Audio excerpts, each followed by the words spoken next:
Friends మన భారత జట్టు సిక్సర్ల వీరుడు, బెస్ట్ ఫినిషర్ అయిన రింకు సింగ్ దేశవాళీ క్రికెట్‌లో దుమ్ము దులిపేస్తున్నాడు. 1 కాదు, 2 కాదు 23 బౌండరీలతో ప్రత్యర్థి జట్టుకి చుక్కలు చూపించాడు.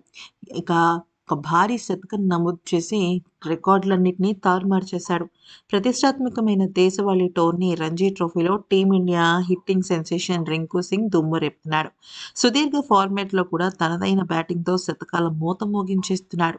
ఈ దేశవాళీ టోర్నీలో ఉత్తరప్రదేశ్ జట్టుకు ప్రాతినిధ్యం వహిస్తున్న రింకు సింగ్ తమిళనాడులో బుధవారం డ్రాగా ముగిసిన మ్యాచ్లో భారీ శతకంతో చెలరేగాడు.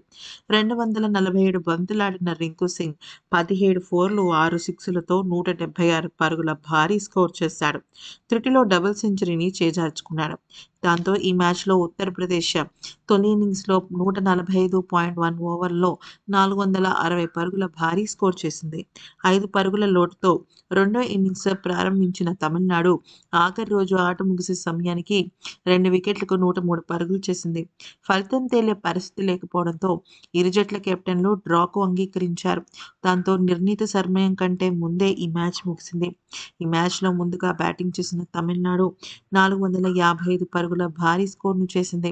ఇక బాబా ఇంద్రజిత్ 149 పరుగులు, సిద్ధార్థ్ 121 పరుగులు, రింకు సింగ్ భారీ శతకంతో ఈ మ్యాచ్‌లో యూపీ ఓటమిని తప్పించుకునేలా చేశాడు.